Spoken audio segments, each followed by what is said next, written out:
بسم اللہ الرحمن الرحیم۔ السلام علیکم۔ ابرار شید آپ کی خدمت میں حاضر ہے اور آپ سے درخواست کہ اگر ابھی تک آپ نے چینل کو سبسکرائب نہیں کیا تو اسے سبسکرائب کر لیں، جو بیل آئیکن ہے اس کو ضرور پریس کیجئے گا۔ آپ کا بہت بہت شکریہ۔ کامنٹ سیکشن میں اگر آپ کا کوئی سوال ہو کسی ایشو کے حوالے سے تو وہ آپ ضرور پوچھ سکتے ہیں۔ ہماری کوشش ہوتی ہے، میرے جو دوسرے چینلز ہیں ان پر بھی الحمدللہ لوگوں کوشش کرتے ہیں لوگوں کو اچھی مفید معلومات فراہم کی جائے۔ ابھی جو خبر آپ کے ساتھ شیئر کرنی ہے، بلکہ دو خبریں، ایک تو یہ خبر ہے کہ ایک اور تصویر دیکھنے کے بعد جیل میں بانی پی ٹی آئی کی حالت غیر ہو گئی، سیخ پا ہو گئی، بلکہ یہ کہا جائے کہ باولا پن، یعنی جسے کہتے ہیں جنون ان پر طاری ہو گیا، غصے والا جنون۔ ایک تو ویسے وہ جنون کہتے ہیں، یہ کیا معاملہ ہے اور حالات کس طرح ان کے ہاتھوں سے نکلتے جا رہے ہیں، یہ اندر کی خبر آپ کے ساتھ شیئر کریں گے۔ لیکن اس سے پہلے تھوڑی دیر کے لیے اکثر میں آپ سے کہتا ہوں کہ اپنے آپ سے سوال کیا کریں۔ خود سے سوال کرنا بعض اوقات اچھی بات ہوتی ہے، آپ کو جواب بھی مل سکتا ہے، یا سوچیے کم از کم کہ آپ کو پتہ چلے کہ بھارت کے وزیر دفاع کو، چین کے وزیر دفاع کو، امریکہ کے، ایران، سعودی عرب، یو اے، کسی ملک کے، کسی افریقن کنٹری کے وزیر دفاع کو کسی ریٹائرڈ جنرل نے دھمکی دی ہو۔ وزیر دفاع سرونگ اور ریٹائرڈ جنرل جو 2 سال 3 سال پہلے ریٹائر ہوا اور وہ دھمکی دے دے کہ یہ ہماری ریڈ لائن ہے، اس کے نتائج بھگتنا پڑیں گے، تو کیا ایسا ممکن ہے؟ ابھی تک وہ ریٹائرڈ جنرل وہ آزاد گھوم رہا ہوتا، لیکن ایسا بدقسمتی سے پاکستان میں ہوا ہے۔ آپ نے سن لیا ہوگا، خواجہ محمد آصف نے گزشتہ روز کہا ہے کہ جناب انہوں نے جب وہ بیان دیا تھا کہ یہ طالبان کے حوالے سے ان کو دوبارہ پاکستان میں آباد کرنے والے جنرل قمر جاوید باجوہ، جنرل فیاض حمید اور عمران خان کو پارلیمنٹ طلب کرے اور ان سے پوچھے کہ آپ نے یہ جو کچھ کیا ہے یہ کیا تھا، یعنی اگر یہ غلط قدم اٹھایا، یہ خیر وہ ایک طویل بحث ہے، میں اس میں نہیں جانا چاہتا۔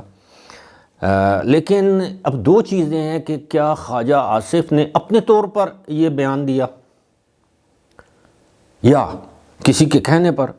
اب اس میں دو آرا ہو سکتی ہیں، ایک تو یہ ہے کہ ہاں انہوں نے اپنے طور پر اپنے ضمیر کی آواز پر یہ پوچھنا مناسب سمجھا کہ جناب ماضی میں آپ نے اس طرح کی پالیسیز بنائی جس کے تحت آج پاکستان میں روزانہ دہشت گردی کے واقعات ہوتے ہیں، ہمارے سیکیورٹی فورسز کے، فوج کے جوان شہید ہو رہے ہیں، عام سویلینز شہید ہو رہے ہیں، تو کسی سے پوچھنا تو چاہیے کہ جناب آپ کی یہ پالیسی کیا تھی۔ اور دوسری بات ہم یہ سوچ سکتے ہیں، یہ سمجھ سکتے ہیں کہ نہیں، کسی جانب سے، جو کہ عام طور پر خیال کیا جاتا ہے کہ کسی جانب سے تھپکی آئی ہوگی، کہ عام طور پر سیاستدان اس طرح کا رسک نہیں لیتے، خاص طور پر خواجہ آصف جو کہ پہلے ہی جنرل پرویز مشرف کے دور میں زیر عتاب رہ چکے ہیں، اس کے بعد جیل میں رہ چکے ہیں، عمران خان کے دور میں ان کی جماعت اپنا میاں نواز شریف بھگت چکے ہیں نتائج اس طرح کے، وہ بھی ظاہر ہے جنرل پرویز مشرف کی وجہ سے۔ تو لیکن میری سوئی ادھر ہی اٹکی ہوئی ہے کہ کیا ایسا ممکن ہے کہ ایک ملک کا وزیر دفاع جس کے انڈر آتا ہے سیکٹری دفاع، اور سیکٹری دفاع جو ہے وہ تقرری اپوائنٹمنٹ کرتا ہے کس کی؟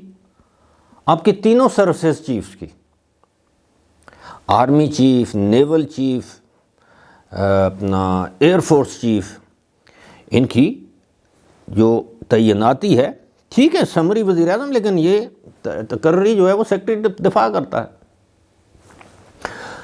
اب سیکٹری دفاع کے اوپر وزیر دفاع، وزیر دفاع کے اوپر وزیر اعظم، تو اس وزیر دفاع کو ایک سابق ریٹائرڈ جنرل، چاہے وہ قمر جاوید باجوہ ہوں یا چاہے وہ لیفٹیننٹ جنرل ریٹائرڈ فیاض حمید ہوں، اور وہ کہیں کہ خبردار سچ بولا تو، اور انہوں نے پتہ ہے کہ پاکستان میں سچ بولنے کی سزا کیا ہے، اور مزے کی بات یہ ہے کہ اس معاملے پر پی ٹی آئی کے آفیشیل ٹویٹر ہینڈل سے، ایکس جیسے آج کل کہتے ہیں، اس سے باقاعدہ یہ کہا کہ ناجائز طور پر ایم این اے اور وزیر دفاع بننے والے خواجہ آصف کے ساتھ ہیں ہم، پھر بھی اگر ان کو یہ دھمکی دی گئی ہے تو ہم اس کی مذمت کرتے ہیں. یہ ٹویٹ کیا گیا ہے. اب اس سے آگے اب اور کیا کہا جا سکتا ہے کہ کیا جن لوگوں نے دھمکی دی ہے خواجہ آصف بطور وزیر دفاع، ان کے خلاف کوئی ایف آئی آر کٹوائیں گے، پارلیمنٹ میں کوئی تحریک استحقاق لے کر آئیں گے، پریویلیج موشن کہ is member of the national assembly اور ڈیفنس منسٹر ہیں، اگر ان کو کوئی دھمکی دے سکتا ہے تو پھر سوچیں عام ایم این اے، عام وزیر، عام ایم پی اے، یہ چلیں کسی عام بیوروکریٹ کی کیا ضرورت ہوگی، یعنی ریٹائرڈ لوگ. خیر وہ کیا کہتے ہیں، جیندہ ہاتھی لکھ دا تے مویا سوا لکھ دا، یعنی یہ ریٹائر ہونے کے بعد بھی ایسے معاملات ہیں. تو حضور یہ کافی تشویشناک بات ہے، اور اس کا جسے کہتے ہیں نا نیا انصاف اس بات کا ہونا چاہیے. اگر خواجہ آصف وزیر دفاع کو انصاف نہیں ملتا تو آپ اور میں کس کھیت کی مولی ہیں. ایک بڑی زبردست اور دلچسپ قسم کی خبر ہے، وہ کسی اگلی ویڈیو میں آپ کے ساتھ شیئر کریں گے، لیکن اس وقت عمران خان ایک اور تصویر کو دیکھ کر جھٹپٹا گئے، تل ملا گئے، برہم ہو گئے، سیخ پا ہو گئے، باولے ہو گئے، غصے میں آگ بگولا ہو گئے. تصویر، جی ہاں، آپ کو یاد ہے 2-3 دن پہلے انہوں نے جیل میں صحافیوں سے گفتگو کرتے ہوئے کہا تھا کہ دیکھیں مجھے علی امین گنڈا پور کی شہباز شریف سے ملاقات کا اتنا افسوس نہیں ہے، ان کو چاہیے تھا کہ وہ شہباز شریف کے ساتھ اپنی تصویر نہ کھنچواتے یا تصویر نہ اترواتے. وہاں سرکاری کیمرے تھے، اس کی ویڈیو بن گئی تھی. اب دیکھیں کوئی شخص کسی بھی سرکاری میٹنگ میں کوئی 2 دشمن ملکوں کے جرنیل یا انٹیلیجنس ایجنسیوں کے سربراہ تو نہیں مل رہے تھے نا کہ جی تصویر نہیں لینی، خفیہ مذاکرات ہیں. ایک ملک کا منتخب وزیر اعظم ہے اور دوسرا ایک صوبے کا منتخب وزیر اعلیٰ ہے، دونوں کی ملاقات ہوئی، اس کی تصویر چھپ گئی تو کون سی بڑی بات. ویڈیوز آ گئی. اس کے بعد علی امین گنڈا پور نے وہ احسن اقبال کے ساتھ جو وزیر ہیں ان کے ساتھ ایک میڈیا ٹاک بھی کی. تو سیاست میں یہ سب کچھ ہوتا ہے. اب کیا معاملہ ہے، آج ایک تصویر کے بعد دوسری تصویر. یہ تصویر کیا ہے وہ آپ سکرین پر دیکھ لیں. اس تصویر میں شہباز شریف ہیں، شہباز شریف کی رائٹ سائڈ پہ مراد علی شاہ ہیں، ان کے ساتھ علی امین گنڈا پور ہیں. شہباز شریف کی لیفٹ سائڈ پہ ان کی بھتیجی مریم نواز ہیں، ساتھ میں سرفراز بگٹی ہیں. اب یہ 4 وزرائے اعلیٰ ہیں. کتنی زبردست بات ہے. اب دیکھیں وزیر اعظم کا تعلق مسلم لیگ نون سے، مراد علی شاہ کا تعلق پاکستان پیپلز پارٹی سے، علی امین گنڈا پور کا تعلق تحریک انصاف سے. 2 الگ صوبوں کے وزرائے اعلیٰ، لیفٹ سائڈ پہ ان کی بھتیجی وزیر اعلیٰ پنجاب نون لیگ سے، ساتھ میں پاکستان پیپلز پارٹی کے وزیر اعلیٰ جو بلوچستان سے. تو یہ ایک اچھا تاثر گیا ہوگا.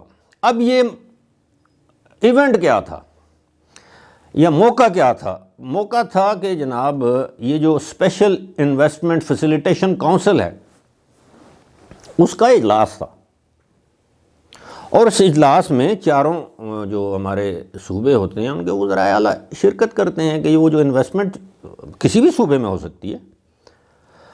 اگر وہ معدنیات کے حوالے سے ہے، آئل اینڈ گیس کے حوالے سے ہے تو بلوچستان میں ہوگی، ایگریکلچر کے حوالے سے ہے تو بلوچستان میں ہو سکتی ہے، سندھ میں ہو سکتی ہے، ایگریکلچر ہے، آئل گیس ہے، اور بہت سے معاملات ہیں. سندھ میں بھی انویسٹمنٹ ہو سکتی ہے، پورٹس اینڈ شپنگ ہے، پنجاب میں، خیبر پختونخوا میں معدنیات سے بھرپور، ٹورزم میں، اور بہت سے چیزیں ہیں. تو ان کا ہونا ضروری ہوتا ہے، یہ اس کونسل کے ممبر ہوتے ہیں۔ تو آج جب آئے تو اس میں جناب ان کی تصویر سامنے آ گئی۔ اب اس کے دو پہلو ہو سکتے ہیں، ایک تو جو شرارتی ذہن ہے وہ یہ بھی سوچ سکتے ہیں کہ یہ عمران خان کو جلانے کے لیے، سیخ پا کرنے کے لیے یہ تصویر جو ہے وہ جاری کی گئی، لیکن اس میں اور وزرائے اعلیٰ بھی ہیں۔ البتہ ایک اندر کی خبر ڈیٹیل میں کبھی پھر آپ کے ساتھ اس کی شیئر کروں گا کہ 35 ارب ڈالر، 32 ارب ڈالر سے 35 ارب ڈالر کی سرمایہ کاری کے لیے سعودی عرب، جی ہاں، تقریباً تیار ہے۔ کچھ ہمارے ذرائع یہ بتاتے ہیں جی کہ یہ سعودی عرب کی اکیلے سرمایہ کاری نہیں ہوگی، بلکہ اس میں UAE بھی شامل ہوگا۔ لیکن یہ جو 32-35 ارب کی سرمایہ کاری کا کہا جا رہا ہے، اس میں وہ 10 سے 14 ارب، 10 سے 12 یا 14 ارب ڈالر وہ ارامکو کی آئل ریفائنری کے بھی ہیں، اور باقی جو اور سرمایہ کاری ہوگی جو مختلف شعبہ جات میں ہوگی۔ یہ اس حوالے سے ایک آج اہم میٹنگ تھی، اور 35 ارب ڈالر کی سرمایہ کاری ودن 2-3 ویکس یعنی بجٹ سے پہلے یہ متوقع ہے۔ اور دعا کرنی چاہیے اللہ سے کہ اگر پاکستان میں حالات بہتر ہوتے ہیں تو ہمارے حالات بہتر ہوں گے۔ اور ایک اور چیز وہ یہ ہے کہ جو خوش آئند ہے وہ یہ ہے کہ مہنگائی کی شرح فروری میں نیچے گئی، مارچ میں، رمضان میں، باوجود اس کے کہ رمضان میں ویسے بھی ہم مسلمان مہنگائی کر دیتے ہیں، نام کے مسلمان روزے بھی رکھتے ہیں، لیکن لوگوں کا خون بھی نچوڑتے ہیں، 2 نمبری بے ایمانی بھی کرتے ہیں، یہ ساتھ ساتھ چلتا ہے۔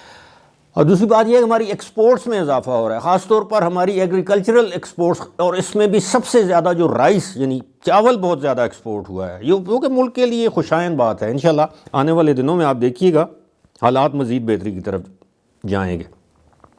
فی الحال مجھے دیجیے اجازت، خدا حافظ۔